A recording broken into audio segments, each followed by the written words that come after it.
What's up sa inyo guys? Good morning, good morning, good morning! Kakababa ko lang ng ng pasyente kanina dun sa Shady Cove. At mamaya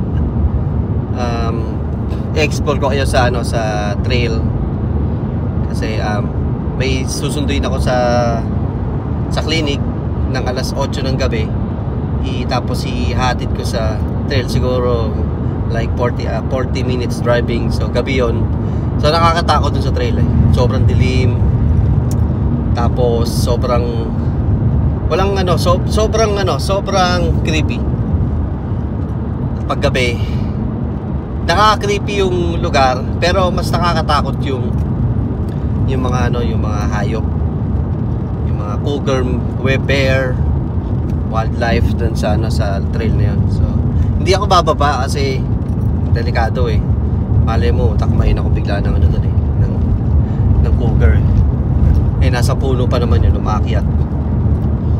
At i-explore ko kayo doon mamayang gabi, mga bandang pagbaba ko siguro ng mga bandang 8:40 doon sa pasyente niya. Ililibot ko kayo, drive lang ako kung gaano kadilim. So mamaya papakita ko sa inyo. Sige, mamaya guys, kita na lang tayo sa vlog. Always freezing, and she says that she feels like something is watching her when she's down there. Even weirder, the family often hears strange, unexplained sounds coming from the basement.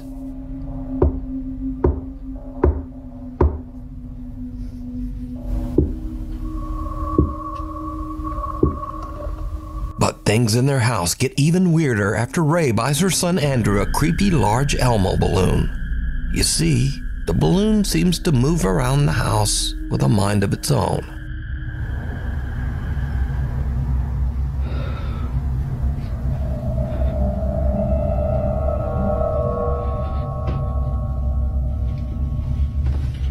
Babe, come here.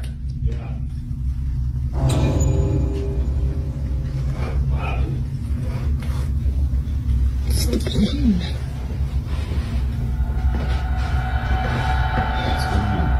It's just keeps going down to the basement. Inexplicably, the balloon often just seems to head directly toward their basement door. Literally stopped at the basement door again. Weirdly, Ray says that the balloon will only enter the basement door if her son follows after it.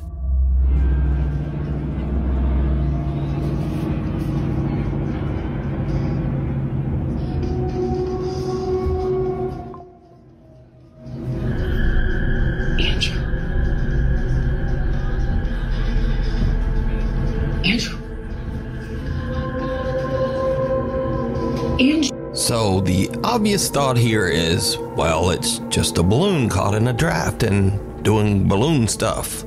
But things get even weirder, because it seems the creepy Elmo balloon isn't content to only roam the downstairs.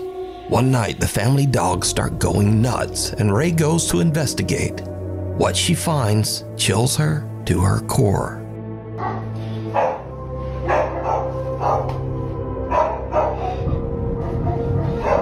Babe.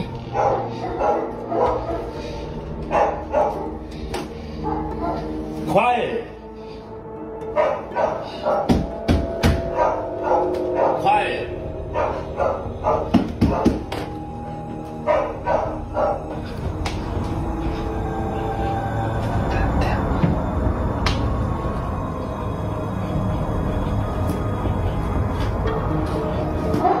It's creepy, dude.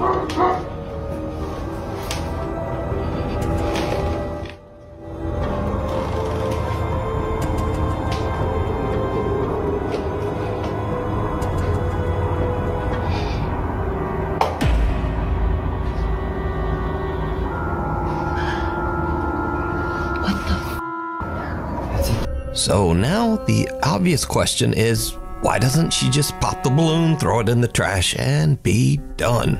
But Ray says that her son is very attached to the balloon and refuses to let them take it away. So the creepy Elmo balloon stays. But Ray will soon seriously regret this decision.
Did you see it?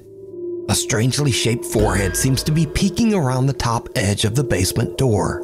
When slowed down, we can even see what looks like a bizarre set of dark eyes and the bridge of a nose. So is Ray's house haunted by an entity that is manipulating this Elmo balloon? Or is it all just an elaborate hoax? You decide.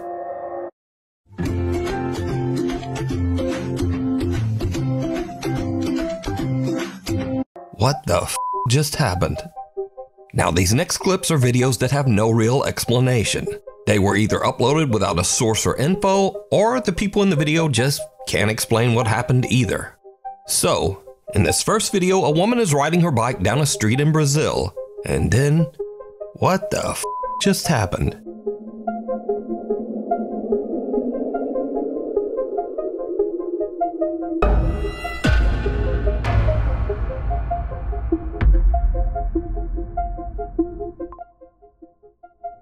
Now, just a quick note for YouTube content guidelines here, this woman was not seriously hurt, and she actually falls off the bike right behind this post right there. And then the bike takes off for the moon, apparently. Now, this was sent in as a paranormal video, but I'm thinking the bike got hung up on a cable or something. But no idea why it flies 50 feet in the air. So, you tell me. Now, this next clip comes from the podcast Grown Up Kids, hosted by brother and sister Seth and Jesse. I'm Jesse. I'm Seth. And we're siblings. We are. And we have a podcast. It's not a paranormal podcast, and they've never posted or even mentioned anything supernatural. But then one day, while recording, this. I am stupid good at the game.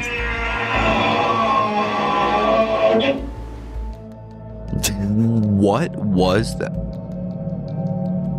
I don't know, but it scared me. Yeah. Wait, I'm being so serious.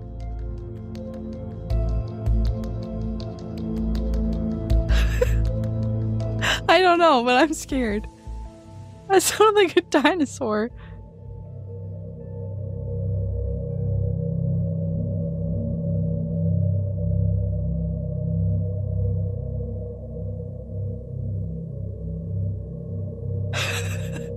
What do we do? I don't even...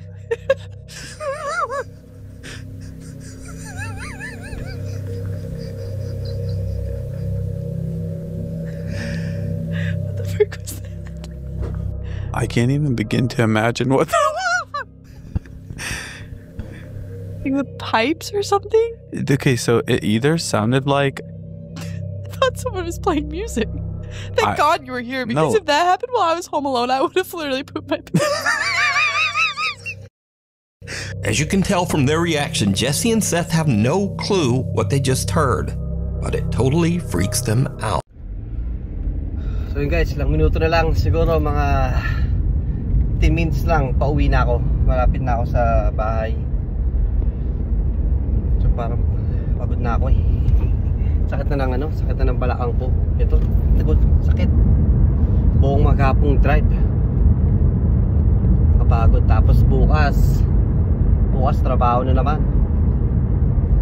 Ganito ang buhay dito sa ano, sa Amerika. Gigising ka, tapos kag-aalmusal, tapos sa trabaho, pagkatapos ng trabaho kakain, tapos kumain, pahinga muna, tapos tulog.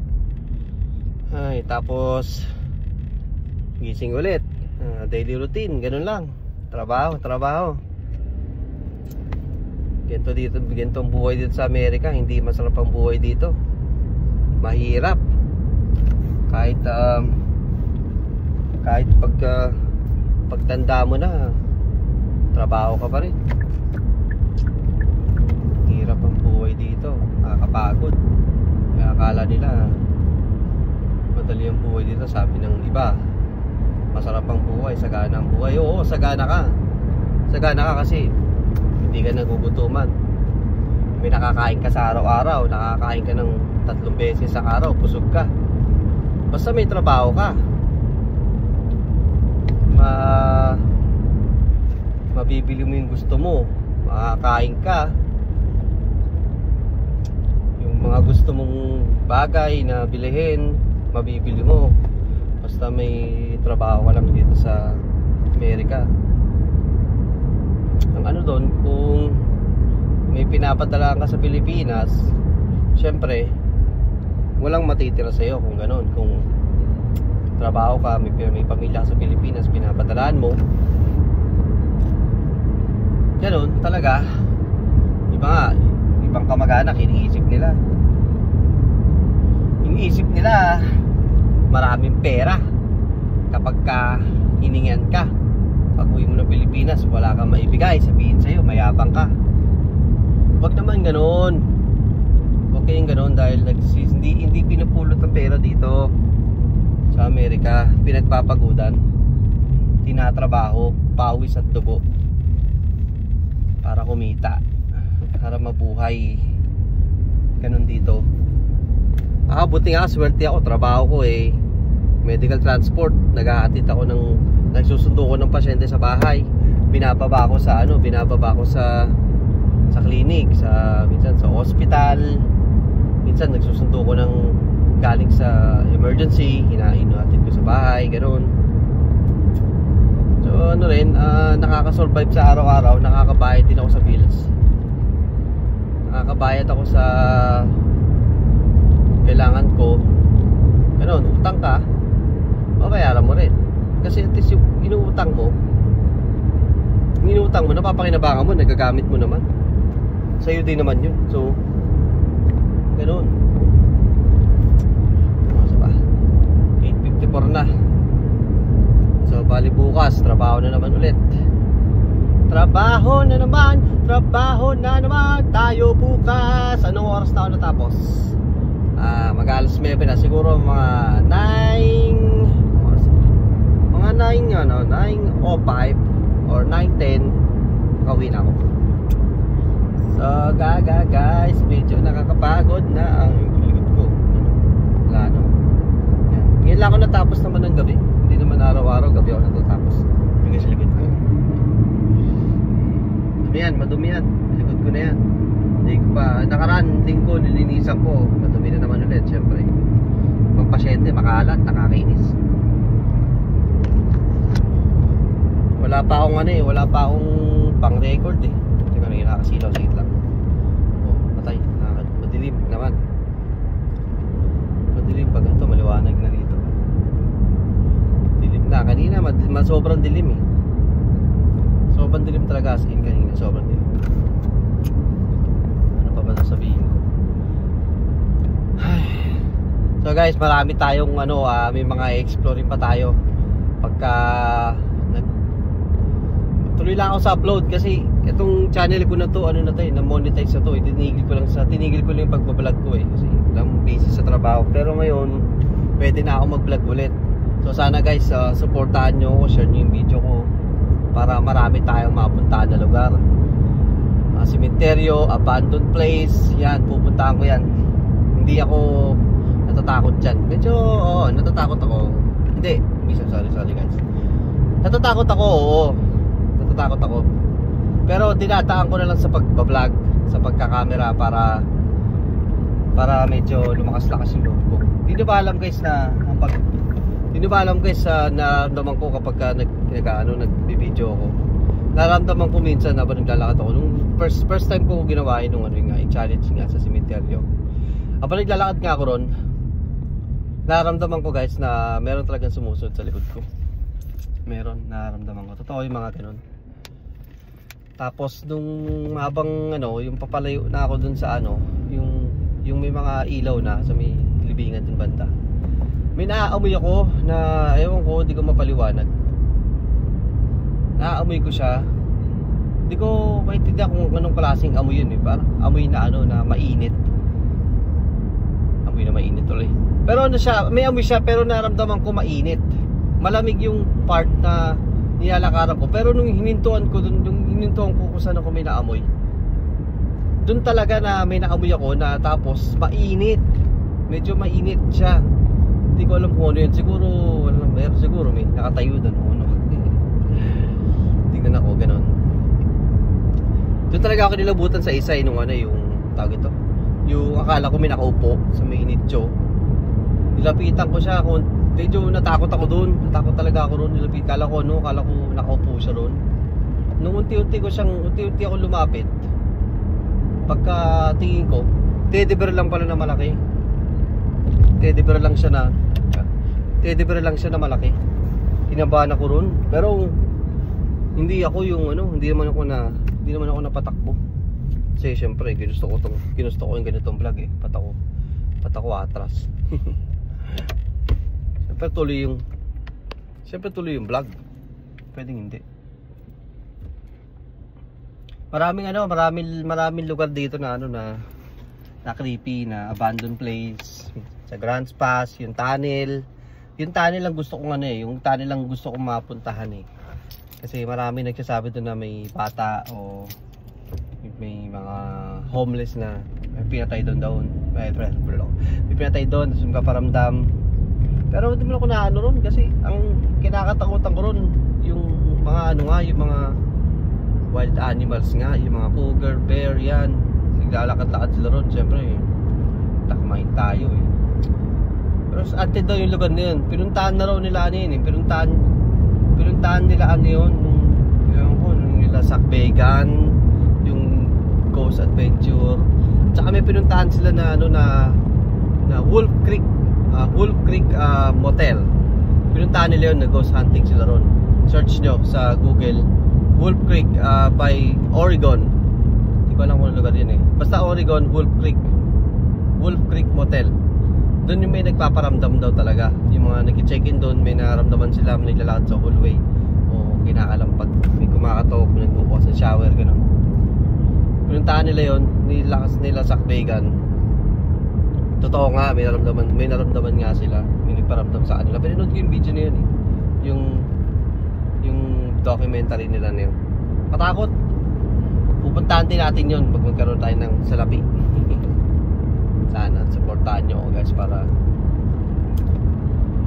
libang-libang na lang tong vlog ko. Siyempre iniiwasan ko rin mag-inom. Ayoko na. Yun nga yung Wolf Creek na yun, nakakatakot doon. Tapos meron pa isa pa, Prospect. Kung saan ako yung nagkatid ng pasyente, diretso pa ng konti, siguro mga 20 minutes, yung pinakataas ng bundok, yung Prospect. Doon merong Bigfoot na nagpapakita. Bigfoot daw. Meron tong hotel na pwede pag-stayan, na ang nag-stay ka ron.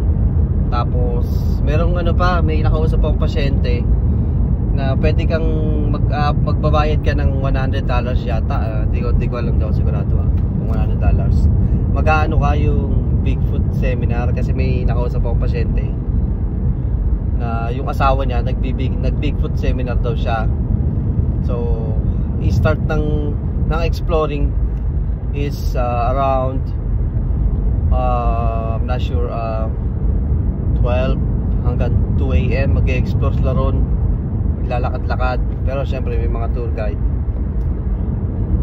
Bigfoot seminar. Pagka nakapag-seminar ka na, pwede ka ng pag may ka na, yung parang permit yung papel. Hindi ko alam. Basta yun ang sabi sa akin. Pwede kang pumunta ka sa bundok, pero risky. Ikaw ang walang mananagot sa'yo. Kasi ginusto mong pumunta sa lugar na yun, hindi ka nila pananagutan.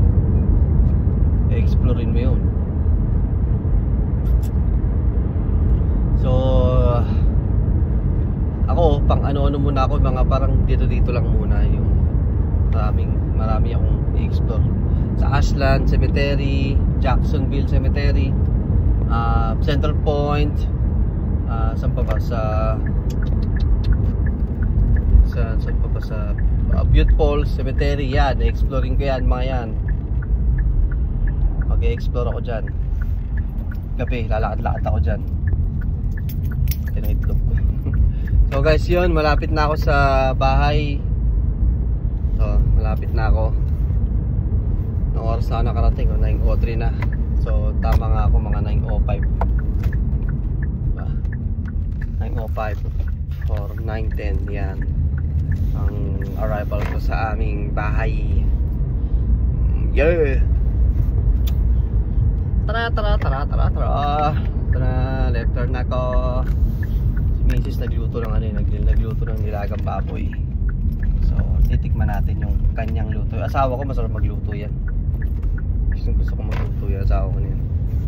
Kaya kapag yung asawa nyo nagluto, kainin nyo, appreciate nyo yung ginagawa nila. Sero mo naman kayo dahil may mali kayo. Sundin nyo lang yung asawa nyo dahil teka, parang lumamig sa loob ng sakyan ko. Oh, ano naman daw na lamig ah. Hindi, wow.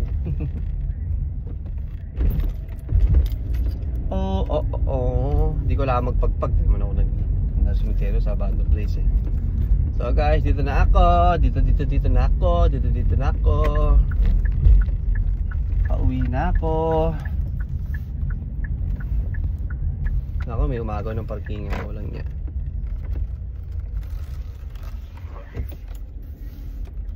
Pakita yung guwit.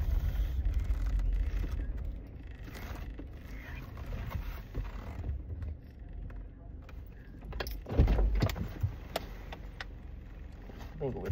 Tama lang pala yung part ko. So yun guys, dito na ako. Nakauwi na. Woo! Sayang hindi na record yung yung sa may bundok. Nakakatakot pa naman. So guys, sana supportahan niyo ulit ako, J Mikes TV. So see you sa next vlog. Babush.